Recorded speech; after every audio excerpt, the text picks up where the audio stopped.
പ്രിയപ്പെട്ട ഭാര്യ ആയിഷ ബീവിയുടെ വീട്ടിലിരിക്കുമ്പോ കടന്നു വരുന്നു മഹദിയായ ബീവി ഫാത്തിമ.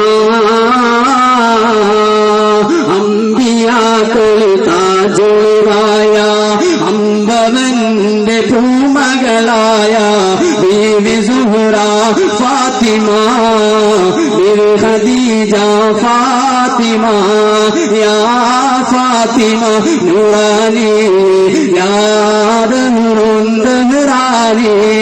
അല്ലാഹുവിന്റെ റസൂല് ആയിഷ ബീവിയുടെ വീട്ടിലിരിക്കുമ്പോ കടന്നു വരുന്നു പ്രിയപ്പെട്ട പൊന്നുമോള് ബീവി ഫാത്തിമ റളിയല്ലാഹു അൻഹ കടന്നു വരുമ്പോ ഹബീബായ നബി തങ്ങളെ കരച്ചിലില്ല. മുത്തുനബിയുടെ ഇരുനയനങ്ങളിൽ നിന്നും കണ്ണുനീര് ചാലിട്ടൊഴുകുകയാ. ഫാത്തിമ ബീവിക്ക് സഹിക്കാൻ കഴിയുമോ? ഫാത്തിമ ബീവിക്ക് താങ്ങാൻ കഴിയുമോ?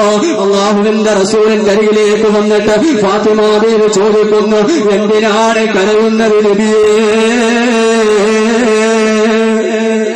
ഫാത്തിമ ബീവി പറയുന്നു, നിർത്ത് നബിയെ കരച്ചില്. എന്തിനാ ബീവേ കരയുന്നത്? കാര്യം പറയൂ നബിയെ, നമുക്ക് പരിഹാരമുണ്ടാക്കാം. എന്തിനാണ് എന്റെ ഉപ്പാ നിങ്ങൾ കരയുന്നത്? കരച്ചില് നിർത്തിയെന്ന് കാര്യം പറയൂ നബിയേ. അല്ലാഹുവിന്റെ റസൂല് പറയുന്നു, ഫാത്തിമ അല്പസമയം മുമ്പ് എന്റെ അടുക്കൽ ജിബ്രീൽ വന്നിരുന്നു. കുറച്ചു സമയം മുമ്പ് എന്റെ അടുക്കൽ ജിബ്രീൽ വന്നിരുന്നു. ജിബ്രീൽ എന്നോടൊരു കാര്യം പറഞ്ഞു. അതോർത്തിട്ട് എനിക്ക് സഹിക്കാൻ പറ്റുന്നില്ല ഫാത്തിമ. അതോർത്തിട്ട് എനിക്ക് സഹിക്കാൻ പറ്റുന്നില്ല ഫാത്തിമ. എന്തേ മുത്തുനബി കരയുന്നത്? ഫാത്തിമ ബീവി ചോദിക്കുന്നു, എന്തേ നബിയെ കാര്യം? അല്ലാഹുവിന്റെ റസൂല് പറയുന്നു, ഫാത്തിമ ജിബ്രീൽ എന്നോട് വന്നിട്ട് പറഞ്ഞു, നബിയെ അങ്ങക്കൊരു ഓഫറുണ്ട് അല്ലാഹുവിന്റെ ഭാഗത്തു നിന്ന്. എന്തേ ഓഫർ? അങ്ങയുടെ സമുദായത്തിനെ രണ്ട് വിഭാഗമായിട്ട് അങ്ങ് ഡിവൈഡ് ചെയ്താൽ അവസാന കാലഘട്ടം വരെ വരാനിരിക്കുന്ന അങ്ങയുടെ ഉമ്മത്തിനെ മുഴുവനും രണ്ടായിട്ട് അങ്ങ് ഡിവൈഡ് ചെയ്താൽ അതിലൊരു വിഭാഗത്തെ മുഴുവനും ഡയറക്റ്റ് സ്വർഗത്തിലേക്ക് വിടും. അവിടെ പിന്നെ വിചാരണയില്ല. അവിടെ പിന്നെ ശിക്ഷകളെ കുറിച്ച് ചോദ്യമോ തെറ്റുകളെ കുറിച്ച് ചോദ്യമോ മറുപടിയോ ഒരൊറ്റ വിഷയവുമില്ല. നേരെ സ്വർഗത്തിലേക്ക് ഡയറക്റ്റ് വിടാം. പക്ഷേ ഒരു പ്രശ്നമുണ്ട്. രണ്ടാമതൊരു വിഭാഗമുണ്ട്. അവർക്ക് വേണ്ടിയിട്ട് റെക്കമെൻഡ് ചെയ്യാൻ, അവർക്ക് വേണ്ടിയിട്ട് ശഫാഅത്ത് ചെയ്യാൻ നബിയെ അങ്ങക്ക് അധികാരമില്ല. അങ്ങക്ക് അധികാരമുണ്ടായിരിക്കുന്നതല്ല. ഹബീബായ നബി തങ്ങൾ പറയുന്നു, ഫാത്തിമ ഞാൻ പറഞ്ഞു അതെനിക്ക് വേണ്ട. എന്റെ ഒരു ഉമ്മത്ത് പോലും നരകത്തിൽ പോണത് എനിക്ക് ഇഷ്ടമല്ല. അതുകൊണ്ട് ആ ഓഫർ എനിക്ക് വേണ്ട. എല്ലാ ഉമ്മത്തുകൾക്കും ശഫാഅത്ത് ചെയ്യാനുള്ള അധികാരം എനിക്ക് മതിയെന്ന് ഞാൻ പറഞ്ഞു. ഫാത്തിമ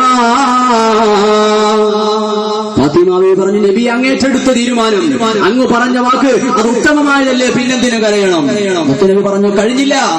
വീണ്ടും ജിബ്രീൽ പറഞ്ഞു, നബിയെ അങ്ങയുടെ സമുദായത്തിന് മൂന്നായിട്ട് അങ്ങ് ഡിവൈഡ് ചെയ്തു.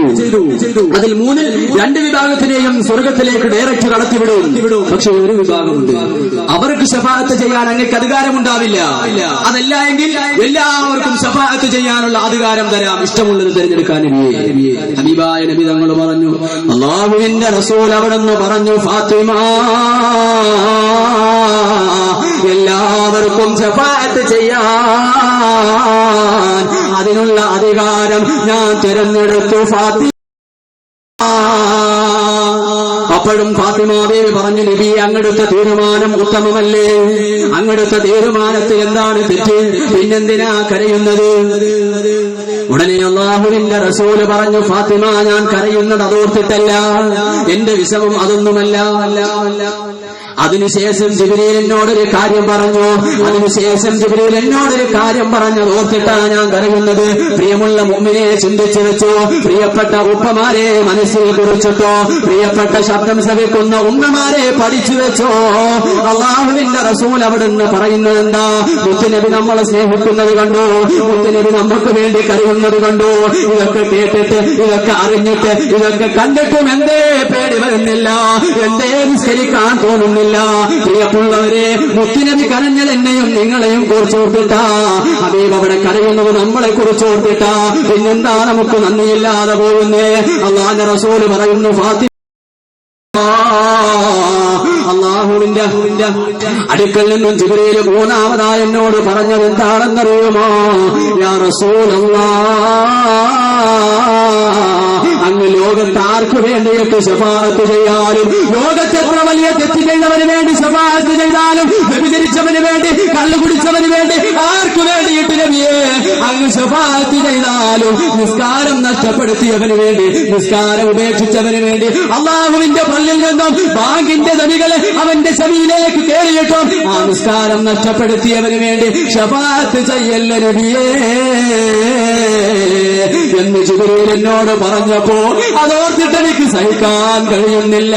ഫാത്തിമ നാളെ മഹ്ശറിൽ ചെല്ലുമ്പോ ഓരോരുത്തരും സിറാത്തുൽ മുസ്തഖീമിലൂടെ കടന്നു പോകുമ്പോ അതിൽ നിസ്കാരം നഷ്ടപ്പെടുത്തിയവർ, അതിൽ നിസ്കാരം ഉപേക്ഷിച്ച എന്റെ ഉന്നതികൾ അതിൽ നിന്നും പിടഞ്ഞ് കത്തിയാളുന്ന നരകക്കുണ്ടാരത്തിലേക്ക് വീഴുമ്പോ ഞാൻ എങ്ങനെ നോക്കി നിൽക്കും ഫാത്തിമ? അതെനിക്കെങ്ങനെ സഹിക്കാൻ കഴിയും ഫാത്തിമ? അതോർത്തിട്ട് എനിക്ക് സഹിക്കുന്നില്ല ഫാത്തിമ. ഹബീബ് കരഞ്ഞത് ആരെക്കുറിച്ച് ഓർത്ത? പ്രിയമുള്ളവരെ ചിന്തിക്കുക. മുത്തുനബിയുടെ കുടുംബക്കാരൻ നിസ്കാരം കളഞ്ഞില്ല. ആയിഷ ബീവിയും ഫാത്തിമ ബീവിയും നിസ്കാരം കളാക്കിയില്ല. സ്വഹാബത്ത് നിസ്കാരത്തിൽ വീഴ്ച വരുത്തിയവരല്ല. പിന്നെ നിസ്കരിക്കാത്തവരാരാ? ഞാനും നിങ്ങളുമാ. നമ്മളെ പോലെയുള്ള ഈ അവസാന കാലഘട്ടത്തിന്റെ ചണ്ടിതവറുകളാണ്. അപ്പോ ഹബീബ് കരയുന്നത് നമ്മളെ കുറിച്ച് ഓർത്തിട്ടാ.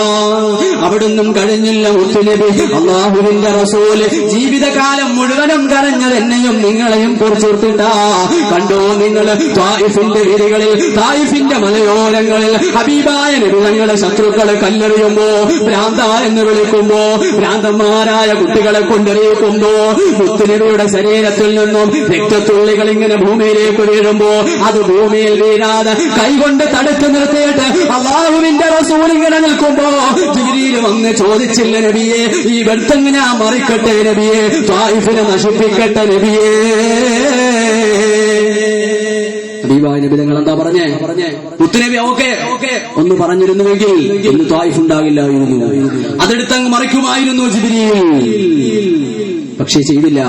ഹബീബായ നബി തങ്ങൾ അവിടെ പറഞ്ഞ മറുപടി എന്താണ്? ജിബ്രീലേ, ഇതിൽ നിന്നും കാലഘട്ടത്തിൽ ആരെങ്കിലും ഇനി വരാനിരിക്കുമ്പോ ആരെങ്കിലും എന്നെ കൊണ്ട് വിശ്വസിച്ചാൽ, അള്ളാഹുവിനെ കൊണ്ട് വിശ്വസിച്ചാൽ, എന്റെ ഉമ്മത്തിലേക്ക് കടന്നു വന്നാൽ അതിനേക്കാളും വലിയ സന്തോഷം എനിക്കില്ല ജിബ്രീൽ. ഹബീബായ നബി തങ്ങൾ ഇങ്ങനെ ജീവിതത്തിൽ നമ്മളോർത്ത് കരഞ്ഞു എത്രയാ പ്രിയപ്പെട്ടവരെ.